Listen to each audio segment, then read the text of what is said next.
हरे कृष्णा। आज हम चर्चा करेंगे भक्ति के अंगों के बारे में। नवधा विधि से भगवान श्री कृष्ण की भक्ति की जा सकती है, जिसमें कि प्रमुख है श्रवण। श्रवण को भक्ति के सभी विधियों में सबसे पहले सर्वोपरि रखा गया है, क्योंकि श्री चैतन्य महाप्रभु ने भी श्रवण की विधि की संस्तुति की है।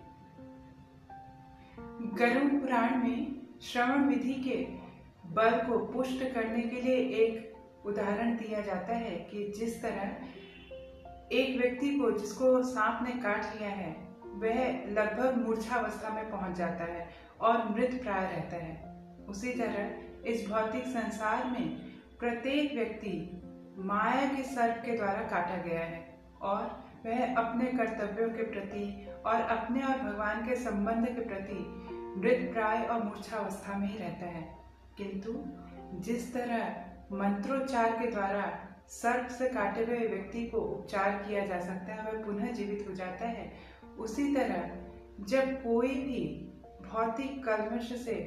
परेशान व्यक्ति भगवान श्री कृष्ण के महामंत्र का श्रवण करता है, हरे कृष्ण कृष्ण कृष्ण हरे हरे, हरे राम राम राम हरे हरे, तो वह पुनः अपनी स्वरूप अवस्था को प्राप्त हो जाता है और अपने और भगवान श्री कृष्ण के संबंध के प्रति पुनः जीवित हो जाता है। श्रीमद् भागवत के चौथे स्कंद के 29वें अध्याय के 40वें श्लोक में श्री शुकदेव गोस्वामी जी परीक्षित महाराज से कहते हैं कि भौतिक कल्मशों से पीड़ित व्यक्ति यदि अपने कानों के द्वारा भगवान श्री कृष्ण की अमृत सदृश लीलाओं का श्रवण करता है, उनको ग्रहण करता है, तो वह भौतिक भूख, प्यास, माया, मोह और विभिन्न प्रकार के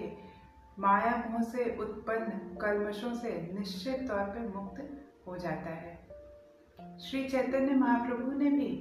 कलयुग के जीवों के लिए श्रवण की विधि की संस्तुति की है। उन्होंने बताया है कि भगवान श्री कृष्ण के महामंत्र को ध्यान पूर्वक जप करते समय सुनना चाहिए और ऐसा सुनने से हृदय में जमा हुई भौतिक कल्मश अपने आप ही दूर होने लग जाते हैं और व्यक्ति उपयुक्त हो जाता है भगवान श्री कृष्ण के लीलाओं का रसास्वादन करने। इसका उदाहरण हमें श्री अर्जुन जी के जीवन से भी प्राप्त होता है।